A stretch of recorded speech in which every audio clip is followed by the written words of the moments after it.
I need to get this off my chest because I feel like I'm going crazy. My husband Andre, 30M, and I, 28F, have been married for 3 years, together for 5. We met at a mutual friend's birthday party where he literally spilled his drink on my new dress and spent the whole night trying to make it up to me. It was cute and clumsy and I fell for his charm right away. He was different from anyone I dated before, sweet, attentive, and seemed to really care about making me happy. From the beginning, I knew about Ophelia, 29F, his best friend from college. They met in freshman year when they were paired up for a project and had been inseparable since then. Andre was always open about their friendship and would tell me stories about their college adventures. I never felt threatened because Andre made it clear they were just friends, and Ophelia had never shown any interest in him romantically. They hung out occasionally, but it was always in groups with other college friends. Ophelia started dating Dave 2 years ago. He seemed like a great guy, successful businessman, treated her well, and was understanding of her friendship with Andre. They got married last year in a beautiful ceremony where Andre was one of the groomsmen. Everything seemed perfect. Last month, around 11 p.m. on a Tuesday, our doorbell rang. It was Ophelia, standing there with a small suitcase and tears streaming down her face. Andre immediately pulled her into a hug and brought her inside. She could barely speak through her sobs, but eventually told us that Dave had kicked her out and she had nowhere else to go. Andre didn't even ask me, he just turned to me and said Ophelia would be staying with us for a while. I couldn't say no in that moment with her crying there, so I helped set up the guest room. Andre told me later that night that Dave had always been controlling and had finally shown his true colors. He said Ophelia just needed a week to figure things out and find her own place. The first few days were actually okay. Ophelia mostly kept to herself, spent time looking for apartments online, and was polite but distant with me. She would cook dinner sometimes as a thank you, which I appreciated. But things started changing slowly. I first noticed it when I came home early from work one day and found them sitting really close on the couch, looking at old college photos. They jumped apart when I walked in. Andre explained they were just reminiscing, but something felt off about their body language. Then Ophelia started getting more comfortable around the house, too comfortable. She would walk around in tiny shorts and tank tops or come out of the bathroom wrapped in just a towel, always when Andre was around. She started cooking elaborate breakfasts just for Andre because she remembered his favorites from college. They developed this annoying habit of finishing each other's sentences and laughing at inside jokes I wasn't part of. Whenever I brought up the topic of her moving out, Andre would get defensive. He'd say things like she's going through trauma or we can't just abandon her. But he never pushed her to actually look for a place. A week turned into 2, then 3, then a full month. Our house isn't tiny, but it felt cramped with her constant presence. The worst part was how Andre started changing. He began staying up late with her after I went to bed, claiming they were just catching up. He stopped sharing details about his day with me, but I could hear him telling Ophelia everything. They would go grocery shopping together because Ophelia knows what I like. It was like I was becoming a guest in my own marriage. After a month of this, I decided enough was enough. I waited for a day when Andre was working late and sat down with Ophelia. I wanted to understand what really happened with Dave and why she wasn't making any effort to move out. But as soon as I mentioned Dave's name, she got defensive. She kept saying vague things like he's cruel and you don't know what he's capable of.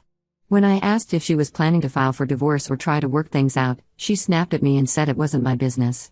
Her reaction bothered me enough that I decided to do some digging. I found Dave on Facebook and sent him a message explaining the situation. His response changed everything. He sent me screenshots of conversations between Andre and Ophelia from months ago. They had been having an affair for over 6 months before Ophelia's wedding to Dave. The messages were explicit and left no room for doubt. There were photos of them together in hotel rooms, messages planning their meetups, and discussions about their feelings for each other. When I confronted Andre with the evidence, he didn't even try to deny it. He broke down and admitted everything. Apparently, they had always had feelings for each other but never acted on them until last year. When Ophelia got engaged to Dave, they started meeting in secret. Andre claimed he ended things before her wedding because he chose me, but the messages showed they were still in contact right up until she showed up at our door. The most painful part was calling my in-laws. I thought they would be as shocked and disgusted as I was. Instead, they already knew about the affair. Andre had been telling them for weeks that I was a controlling wife who was jealous of his friendship with Ophelia. He painted me as the villain who was trying to destroy their special bond. His parents suggested that I should be the one to move out and give them space to figure things out. I packed my bags that night and went to stay with my sister.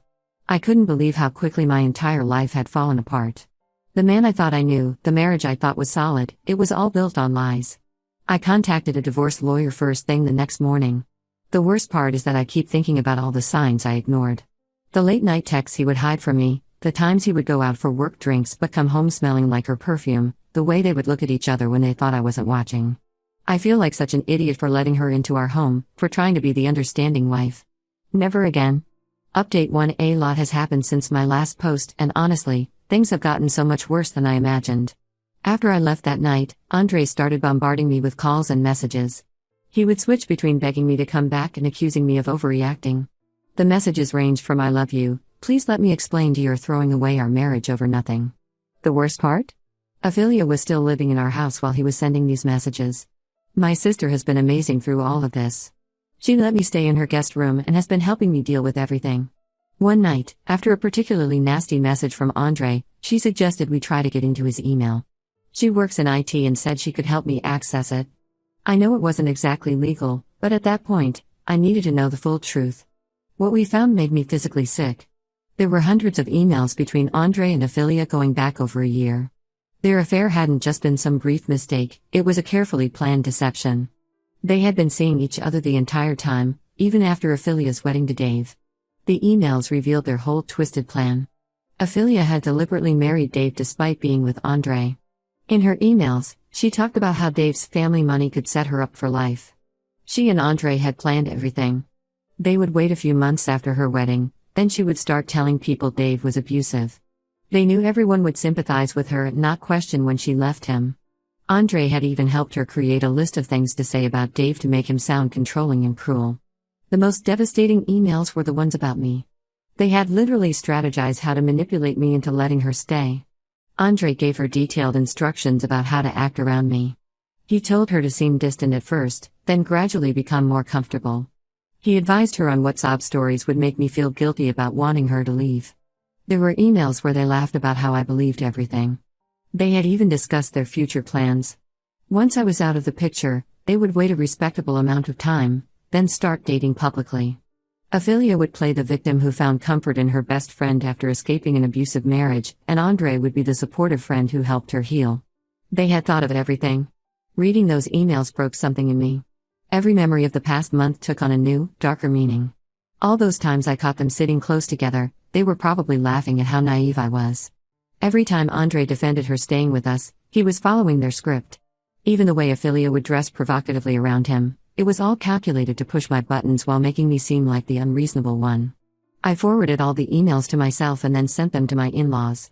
Andre's mom called me crying, saying she had no idea how deep the deception went. She apologized for believing Andre's lies about me being controlling. His dad also called to apologize, saying they should have seen through Andre's stories. But honestly, their apologies mean nothing now. They chose to believe the worst about me without even asking for my side of the story.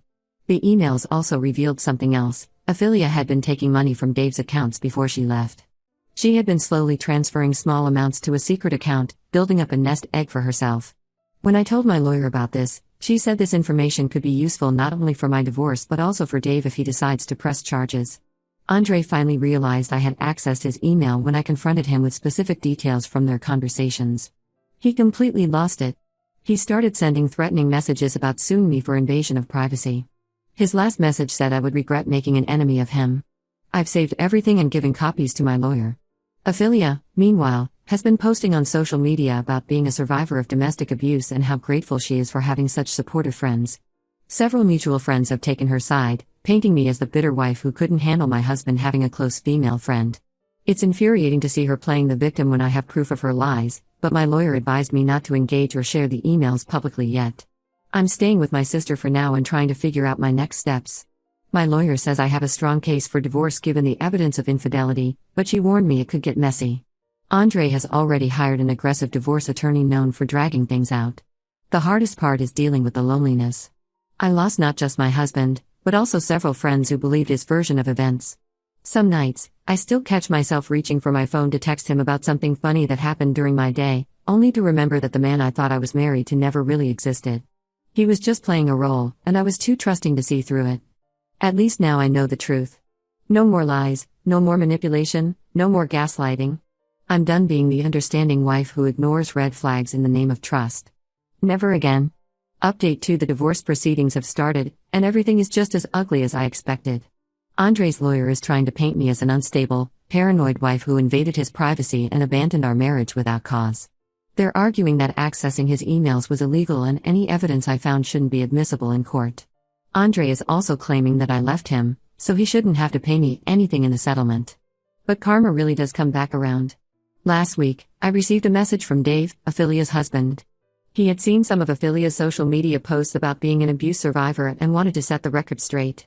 We met for coffee, and what he told me changed everything. Ophelia is still legally married to Dave. She never filed for divorce because she doesn't want to lose her claim to his family's money.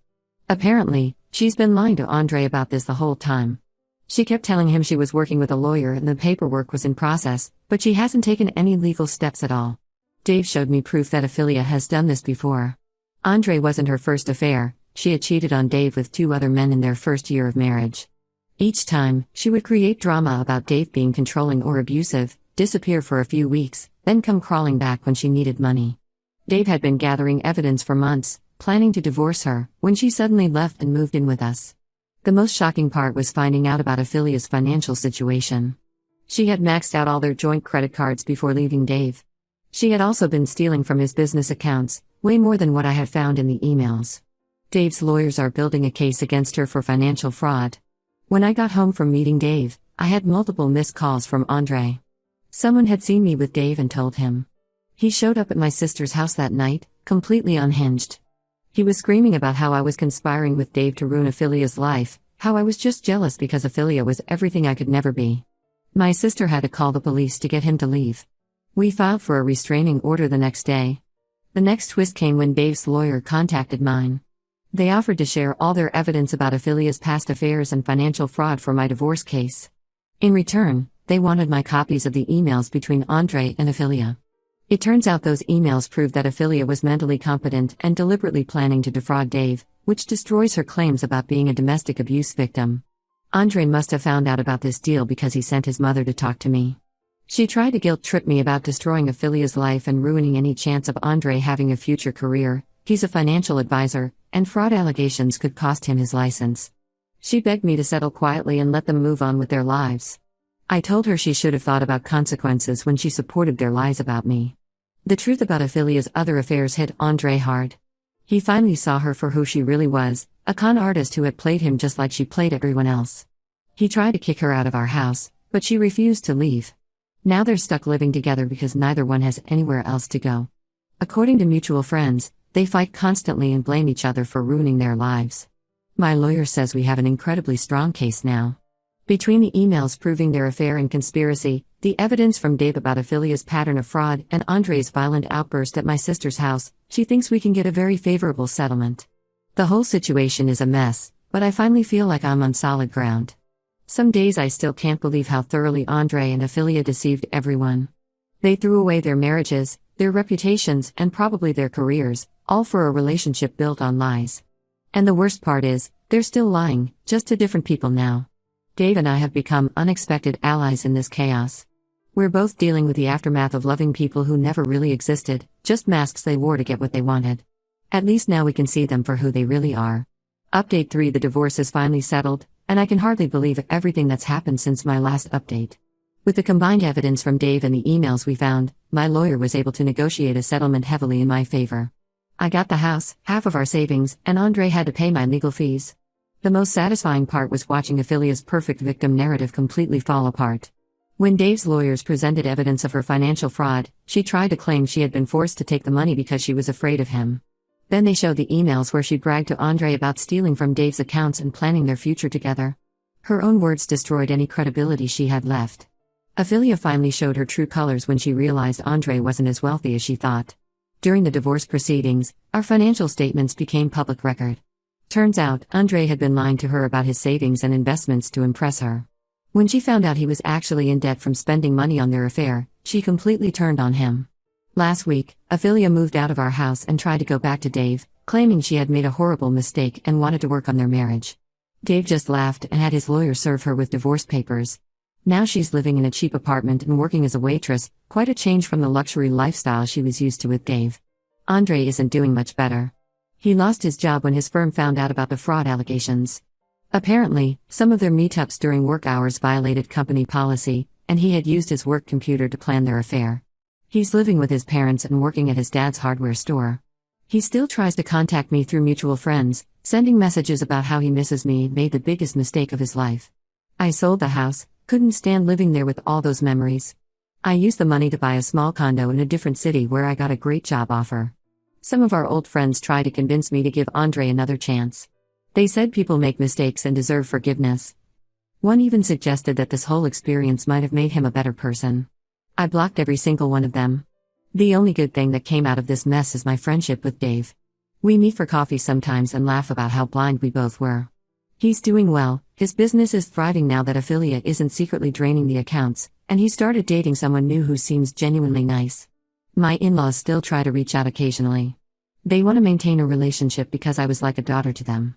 I remind them how quickly they turned on their daughter when Andre painted me as the villain, and that usually shuts them up. Some relationships aren't worth saving. I'm still angry sometimes when I think about everything that happened, but mostly I'm just relieved. Going completely no contact with Andre and his family was the best decision I ever made. I'm focusing on my new job, making new friends, and rebuilding my life without all their drama and lies. The other day, I found an old photo of Andre and me from our wedding. We looked so happy, so in love. I finally threw it away. That man never really existed, he was just playing a part, and I was fool enough to believe it. But I'm not that naive girl anymore, and I'll never let anyone manipulate me like that again.